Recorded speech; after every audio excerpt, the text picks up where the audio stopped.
Netaji non stop में दुष्यंत चौटाला के साथ बात करेंगे। और दुष्यंत जी, वोटों के साथ साथ भगवान का सहारा भी चाहिए होता है, और बालाजी आप नतमस्तक हुए हैं। देखो, मैं तो इतना मानता हूँ, हमारे कुल देवता है और इसके अंदर जितनी कृपा इनकी है सबकी है। तो आप ट्रैक्टर का सवारी आप करेंगे, ट्रैक्टर खुद चलाएंगे या आपका कोई साथी बनेगा? हरियाणा का कौन सा नागरिक है जिसको ट्रैक्टर चलाना ना आता हो? ये तो हमारी पहचान है, और ये पहचान ही है जो पूरे देश के अंदर किसान को और ताकत देती है।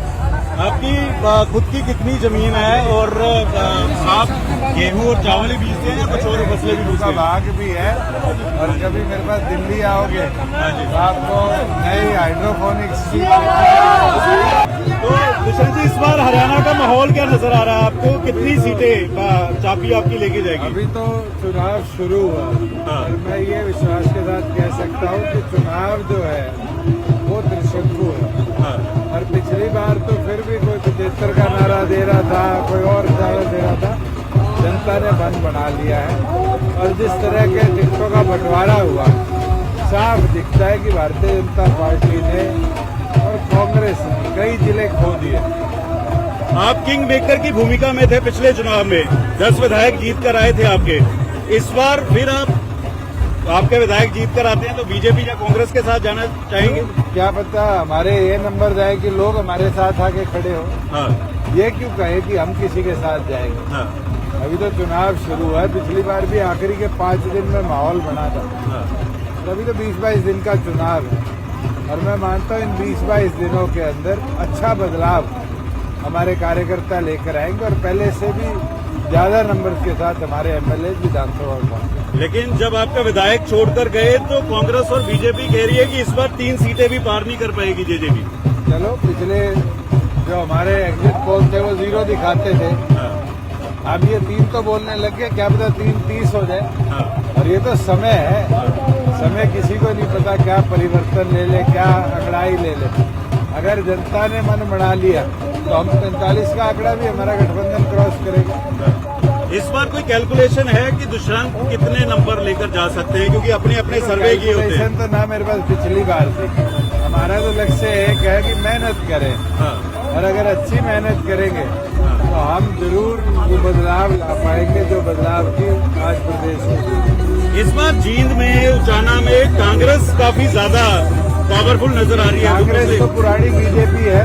उचाना में तो जनता जानते हैं कि जिस कांग्रेस की बात करी जा रही है वो तो किसान आंदोलन में पार्लियामेंट में वोट डालने वाले लोग हैं, और वोट ही नहीं, उन्होंने तो ट्रैक्टर रैली भी निकाली किसानों के विरुद्ध। तो जनता भी इस चीज का तो जवाब देना शुरू करेगी। किसान आंदोलन का आपने जिक्र किया, किसान आपसे इस बार काफी ज्यादा खफा है। आप कई बार गांव में प्रचार करने जाते हैं, वहाँ पर किसान जो है वो रोष आपको दिख रहा है, ये किसानों का ही प्यार है। और मैं मानता हूँ गुस्सा था, लोकसभा में गुस्सा निकाला है लोगों ने, और आगे ये गले भी लगाएंगे। यही 2 करोड़ वोटर है, तो नया वोटर तो आएगा नहीं। इन्हीं लोगों ने साथ देना, इन्हीं ने प्यार देना।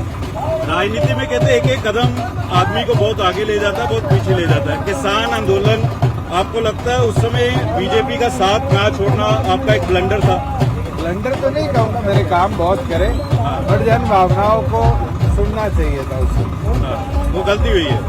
गलती तो हुई है, और उसका भुगतान लोकसभा में किया ही है। दूसरा ये भी है कि बीजेपी ने आपको कमजोर किया है। आप कह रहे हैं कि इस बार फिर त्रिकोणीय मुकाबला है और आप किंग मेकर की भूमिका में आएंगे।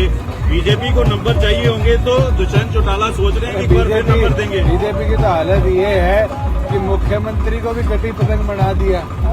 वो खुद तो करनाल कहते थे, उनके लोग उनके लिए गुहाना ढूंढ रहे थे, और जाके नारायणगढ़ भी निरादौर गिरे, लाडवा गिरे। बीजेपी तो खुद अपने आप को सिक्योर कर ले, वो ही बहुत बड़ी बात है। अभय चौटाला के आपने बयान सुने होंगे, अभय चौटाला लगातार आपको टारगेट कर रहे हैं। अभय चौटाला तो ये भी कहते थे उचाना से इनेलो का सीएम कैंडिडेट आएगा। कौन है, नाम भी पता है आपको? कौन है? आपसे पूछ रहा हूँ मैं, आप पत्रकार है, मुख्यमंत्री कैंडिडेट का नाम तो पता होना चाहिए। इनेलो का निर्दलीय फॉर्म भरने गया हुआ एक आदमी मजबूरी में उसने सिंबल लेके चुनाव लड़ा। हाँ।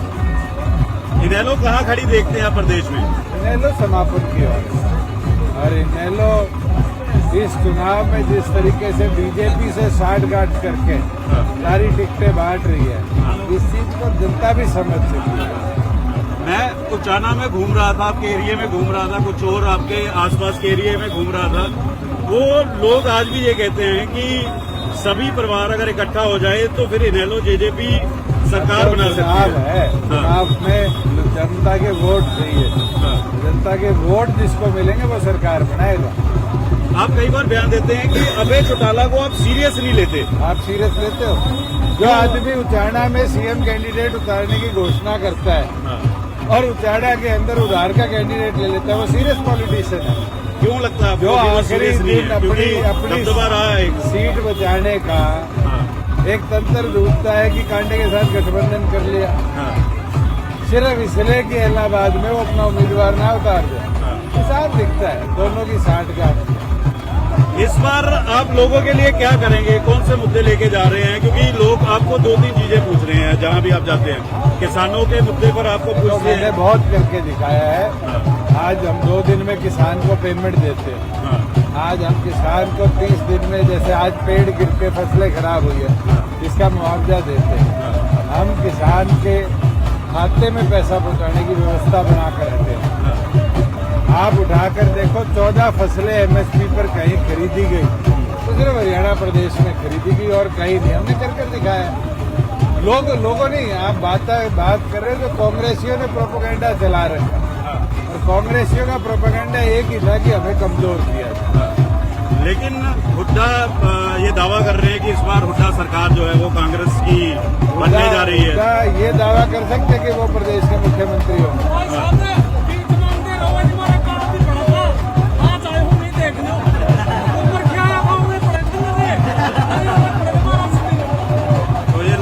आपसे बात करके ये कह रहा है कि आप आए हो तो बारिश होगी, खेत बच गए, और वीरेंद्र सिंह आया था, ओले गिरे थे, फसल बर्बाद होगी।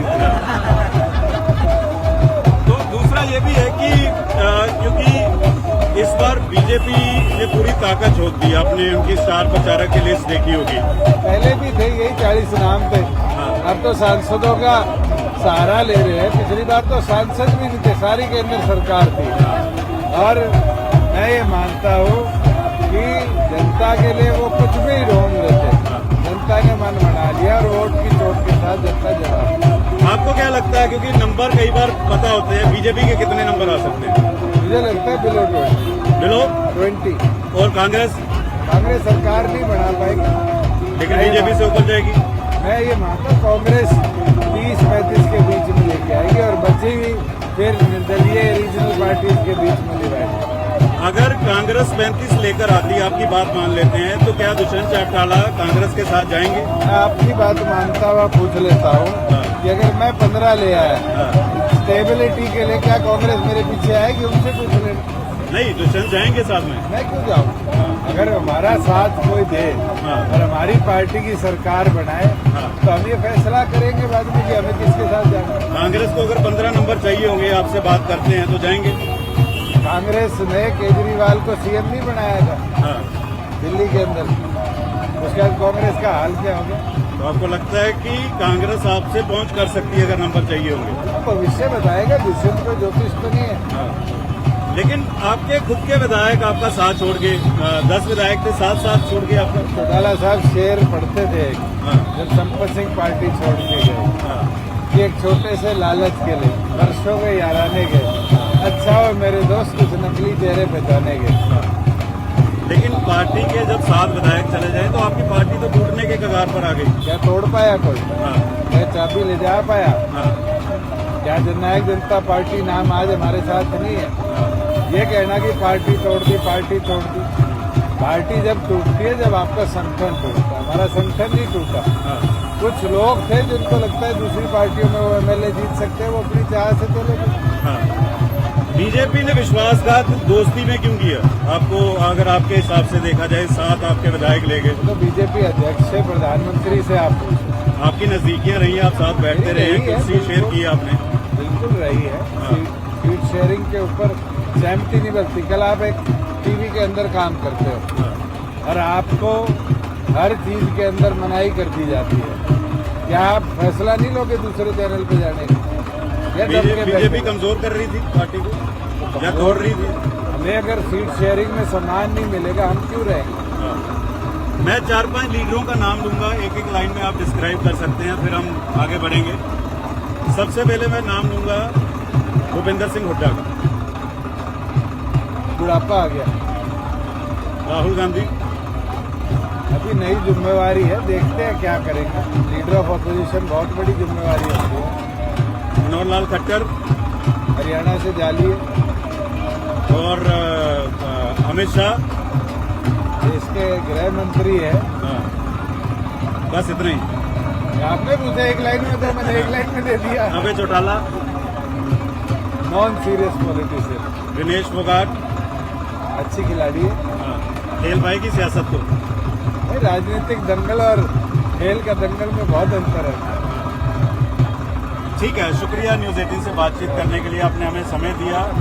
नॉन स्टॉप नेताजी में आज सारा दिन दुष्यंत चौटाला के साथ रहे, अलग अलग रंग आपको दिखाए। और क्योंकि जब पंजाब और हरियाणा में विधानसभा के चुनाव आते हैं तो ट्रैक्टर के रंग जो हैं वो आपको नजर हर उम्मीदवार के साथ आएंगे। तो इस बार देखिए कि किस तरह से ट्रैक्टर के जरिए प्रचार जो है वो दुष्यंत चौटाला कर रहे हैं। और यहां पर आपको ट्रैक्टर ही ट्रैक्टर जो है वो नजर आएंगे, क्योंकि पंजाब और हरियाणा में ट्रैक्टर का एक अलग ही रंग जो है वो विधानसभा चुनाव में देखने को मिलता है। नौजवान जो है वो ट्रैक्टर पर दुष्यंत चौटाला की पार्टी का झंडा उठाकर, ट्रैक्टर पर झंडा लगाकर जो है वो आपको नजर आएंगे। जेजेपी का झंडा, चाबी इस बार क्या एक बार फिर हरियाणा सरकार में चाबी दुष्यंत चौटाला के पास होगी या फिर दुष्यंत चौटाला के ताले जो हैं वो खुल जाएंगे, ये लोगों ने तय करना है। लेकिन ट्रैक्टर के रंग जो है वो हम नॉन स्टॉप नेताजी की कवरेज के दौरान दिखा रहे हैं कि किस तरह से ट्रैक्टर से अलग अलग गांवों में जाकर प्रचार जो है वो दुष्यंत चौटाला और उनके समर्थक जो हैं वो कर रहे हैं। और ये तस्वीरें उचाना की दिखा रहे हैं कि किस तरह से ट्रैक्टर में आपको चुनाव चिन्ह, चाबी और दुष्यंत चौटाला के झंडे नजर आएंगे, उनके परिवार की तस्वीरें नजर आएंगी, अजय चौटाला की तस्वीरें नजर आएंगी, उनकी माता और पूरे परिवार की तस्वीरें जो हैं वो आपको नजर आएंगी। तो ये रंग है लगातार हम दिखा रहे हैं चुनाव के अलग अलग। और नेताजी 24/7 में आज दुष्यंत चौटाला के साथ हमने आपको अलग अलग तस्वीरें दिखाई कि किस तरह से दुष्यंत चौटाला का प्रचार जो है वो लगातार हरियाणा में जारी है। अपने सहयोगी जतिंदर सिद्धू और वीरेंद्र के साथ पंकज पाई, न्यूज 18 उचाना।